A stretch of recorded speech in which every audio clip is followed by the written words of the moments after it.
बिस्मिल्लाहिर्रहमानिर्रहीम। अस्सलाम वालेकुम दोस्तों, मैं Arif Shaheen news on web के आज के अपने प्रोग्राम में आपको खुश आमदीद कहता हूँ। मानसून की पहली बारिश ने ही रावलपिंडी इस्लामाबाद के अरबाब इख्तियारात के तमाम इंतजामात का पोल खोल दिया है।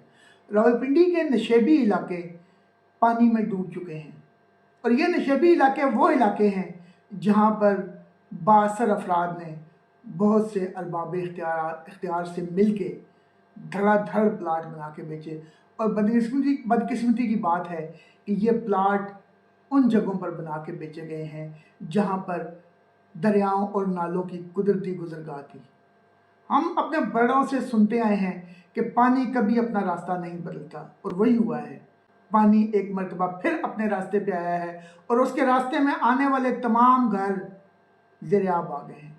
और रावलपिंडी के बहुत से ऐसे इलाके भी शामिल हैं जहाँ पे लोग महसूर होकर रह गए हैं, जिनको हेलीकॉप्टरों के ज़रिए रेस्क्यू करना पड़ा है। ये सारा कुछ क्यों हुआ और इस सारे का ज़िम्मेदार कौन है और क्या कभी को उनको पकड़ सकेगा, यही सब कुछ आज के प्रोग्राम में मैं आपके सामने पेश करने की कोशिश करूंगा। मगर इससे पहले मेरी आपसे गुजारिश है कि आप अगर मेरे चैनल को सब्सक्राइब कर लेंगे तो इससे मुझे कोई जो फ़ायदा हो जाएगा या आपको मेरी कोई अच्छी इन्फॉर्मेशन या जो मेरी एफर्ट होती है वो आप तक बर वक्त पहुँच सकेगी। गुज़श्ता 2 रोज़ से रावलपिंडी में ना बारिश का सिलसिला जारी है और ये मानसून की समझ लें पहली बारिश है। इससे पहले भी हल्की फुल्की बारिश होती रही है। तो ये जो वजूहात हैं, इससे पहले ना मैं आपको कुछ रावलपिंडी का एक्चुअल सूरत हाल बताना चाहता हूँ। रावलपिंडी इस्लामाबाद आज से 30 साल पीछे चले जाएँ तो बहुत खूबसूरत शहर होते थे। ये कुदरती पहाड़ों के दरमियान ये शहर वाक़या है और इसके अतराफ़ में पहाड़ी रास्ते हैं। जब उन पर बारिशें होती हैं तो वहाँ का सारा पानी नदी नालों के ज़रिए आखिरकार दरियाए स्वां में गिर जाता था। ऐसे ही एक जो नाला है वो मरी की तरफ से आता है और वो भी अल्टीमेटली दरियाए स्वां में कुरंग से होता हुआ दरियाए स्वां में गिर जाता है। अब जो मरगला पहाड़ है, मरगला पहाड़ के आसपास जितने रहने वाले लोग हैं उनको पता था कि पुराने गांव में खूबसूरत नदियां थीं, पथरीली प्यारी प्यारी नदियां। वहाँ पे लोग साफ़ सुथरा पानी होता था, मतलब ये समझ लें मोतियों की तरह चमकता वो पानी।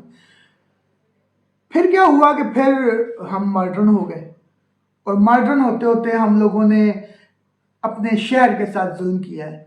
और ये जुल्म यहाँ के शायद मुकामी लोगों ने नहीं किया क्योंकि उनकी तो यहाँ के साथ एक जज्बाती वाबस्तगी है। ये वो लोग थे जो दूसरे शहरों से लाए गए, उनको आबाद किया गया कि वो इस शहर को बनाएंगे। चाहे कोई वो टीचर बन के आया है, चाहे कोई अफसर बन के आया है, मतलब कोई सियासतदान बन के आया है। उनका मकसद इस शहर से उनको कोई लेना देना नहीं था।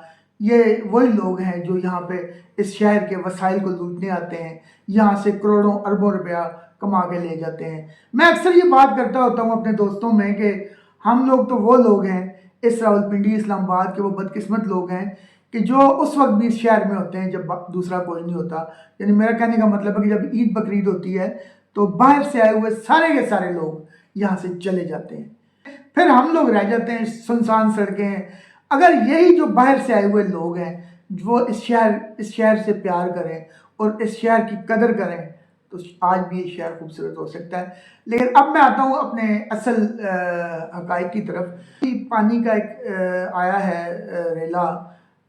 बुनियादी तौर पे रावलपिंडी शहर के अंदर से एक नाला लही गुजरती है और ये पूरे शहर के अंदर से गुजरती है। इसके अतराफ में राजा बाज़ार और जो शहर की अंदरूनी शहर की बड़ी बड़ी मार्केटें हैं वो इसी नाले के इर्द गिर्द आती हैं। और मुझे याद है जनरल मुशर्रफ का दौर था और मुझे एग्जैक्ट साल याद ना हो, शायद 2001 था। लेकिन उस वक्त एक सैलाब आया था और रावलपिंडी शहर डूब गया था। जनरल मुशर्रफ की ये खूबी थी कि उन्होंने इस मसले को जड़ से ख़त्म किया। उन्होंने नाले को गहरा कराया, नाले की सफाई कराई। आज आप देखें कि रावलपिंडी के जो शहर के इलाके हैं वो उस तरह नहीं डूबे या उनमें पानी उस तरह नहीं गया कि जहाँ पे लोगों को नुकसान हो सके। इससे कबल आप देखें कि नाला लेक के अतराफ में लोग अक्सर सैलाब का शिकार हो जाते थे। इस दफ़ा जो इलाके डूबे हैं वो इलाके हैं जहाँ पे नई सेटलमेंट्स हैं। और ये नई सेटलमेंट्स कब बनी हैं? ये आगाज़ हुआ है बहरिया टाउन, जनाब मलिक रियाज साहब। نے इसका आगाज़ किया और मलिक साहब ने कुछ ज़मीन ख़रीदी और अपने सोसाइटी बनाने के लिए बाकी ज़मीन उन्होंने जो वहाँ का हिस्सा था वहाँ बंद बनाते बनाते काफ़ी सारी ज़मीन बीच में डाल दी। अब इस सारे धंधे में रेवेन्यू के लोग भी मुलविस होते हैं, हर शख्स ही अपना हिस्सा लेता रहा और चुप करता रहा और वहाँ पे अब बड़ी बड़ी कोठियाँ बन गई हैं, बड़े बड़े घर बन गए हैं, ऐसे ही बड़े बड़े प्लाजे बन गए हैं। और बैरियर टाउन का एक सबसे बड़ा इशू ये है कि बैरियर टाउन में अक्सर जो इमारतें हैं वो नीचे बैठती हैं। उसकी वजह ये है कि वहाँ पे भराई की गई है, मट्टी फिलिंग करके उसको तैयार किया गया है, और उसके लिए कोई नेचुरल ज़मीन का लेवल ही नहीं रखा गया। अब इस्लामाबाद में जो सेक्टर्स हैं जहाँ पे इस्लामाबाद बना है, जिसको जोन 1 कहते हैं, तो जोन 1 बेसिकली सीडीए का एक प्लान्ड एरिया था और उस प्लान्ड एरिया में सीडीए ने एक हिकमत अमली से काम किया। अब सीडीए के जितने सेक्टर्स हैं आप उनमें देखेंगे उन्होंने नालों को नहीं छेड़ा, इवन नालों के गिर्द भी काफ़ी सारी पीछे जगह छोड़ के प्लाट क्रिएट किए हैं ताकि अगर पानी अपने कुदरती रास्ते पे आए तो आबादी डिस्टर्ब ना हो। लेकिन हम लोग गंदे लोग हैं, हम बदकिस्मती है कि उन नालों में गंदगी, कूड़ा करकट और सीवरेज फेंका है। वो इस्लामाबाद के जो बासी हैं, जो अपने आप को मॉडर्न और जदीद दौर के बासी समझते हैं, तो वो इतने गंदे लोग हैं कि उन्होंने नालों को एक कूड़े से भर दिया है। और कूड़ा साफ़ करना सिर्फ सीडीए या इंतज़ामिया का ही काम नहीं है, इसमें लोगों की अपनी भी कलेक्टिव एफर्ट शामिल है। तो मलिक साहब ने वहाँ पे ज़मीन पे तो कब्ज़ा कर लिया, उनकी देखा देखी फिर डीएचए बनते रहे, डीएचए ने भी ज़मीन डाल ली, फिर ऐसे ही आप चले जाएं तो उनकी देखा देखी एक मशरूम सोसाइटियाँ उभरना शुरू हो गई। जिसके पास 100 कनाल ज़मीन थी उसने प्लाटों की कटिंग की, बेचना शुरू कर दी। और मैं तो इस बात पे हैरान हूँ कि पूरे पाकिस्तान से यहाँ पे लोग क्यों आते हैं।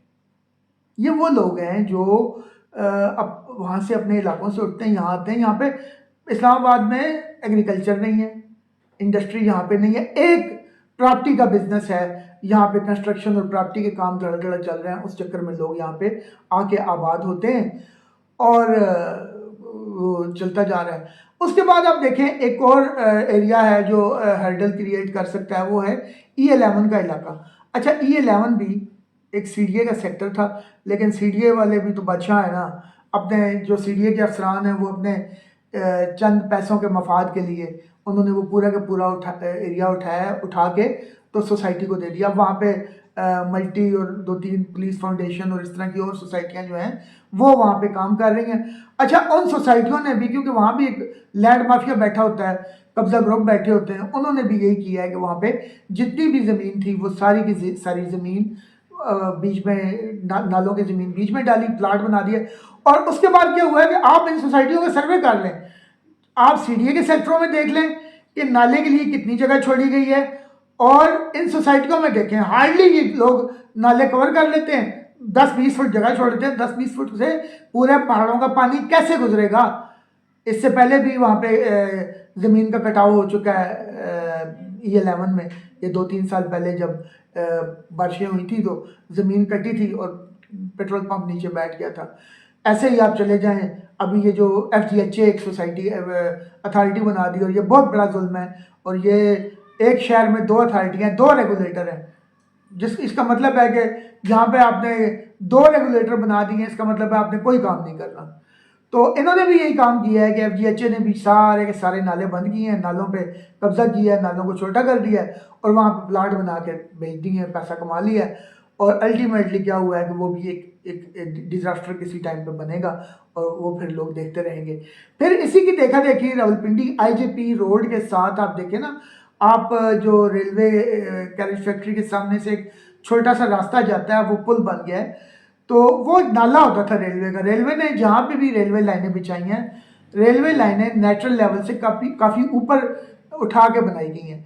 तो लोगों ने क्या किया है कि वो जो कुदरती रेलवे का नाला था, उस नाले में प्लाट बना के बेच दिए धड़ाधड़। समझ ही नहीं आ रही वो कौन था, क्या था। गरीब लोग थे, गरीब लोगों को 62 लोग अपनी जेबें भरी हैं, जेबें भर के कोई दुबई बैठा है, कोई इंग्लैंड बैठा है, सब के सब भाग गए, पैसा ले गए। अब जो बेचारे फंस गए हैं वो यहाँ भुगत रहे हैं। تو اس پہ حکومت کو یا آرمی چیف کو اس پہ سوچنا ہوگا کہ یہ جو نالوں کے جو قدرتی گزرگاہیں ہیں اس پہ مریم نواز صاحبہ کو سوچنا چاہیے. وہ پنجاب میں بڑے اچھے کام کر رہی ہیں, لیکن راولپنڈی پہ بھی ان کو سوچنا چاہیے. راولپنڈی ایک بہت خوبصورت شہر تھا. راولپنڈی والوں کا تھا. راولپنڈی والوں سے اونرشپ لے کے باہر کے لوگوں کو دے دی گئی ہے. اب تو یہ ہوتا ہے کہ جو اسلام آباد کے لیے نا ایم سی آئی کا میئر لگاتے ہیں, وہ بھی اسلام آباد کا بندہ نہیں چنا جاتا, وہ لاہور سے کوئی اٹھا کے بنا دیا جاتا ہے جو یہاں کا مالک بن جاتا ہے. کیونکہ جب تک آپ لوکلز کو اونرشپ نہیں دیں گے آپ کے مسائل حل نہیں ہو سکتے. یہ سیلاب آتے رہیں گے, اور اگر آپ نے اسلام آباد کو قدرتی آفات اور بڑے بڑے تباہیوں سے بچانا ہے تو یہ بہت ضروری ہے کہ آپ ان لوگوں کو پکڑیں جن لوگوں نے زمینوں پہ قبضے کیے, قبضے کرائے اور پلاٹ بیچے. بہت بڑے تباہی سے بچانے سے پہلے یہ کرنا ہوگا, ورنہ پھر جو کچھ ہو رہا ہے وہ تو ہوتا ہی رہے گا. بہت شکریہ, آج کے لیے اتنا ہی. اگر آپ کو اچھا لگا ہے یا برا لگا ہے تو لکھیے گا ضرور, مگر تمیز کے ساتھ.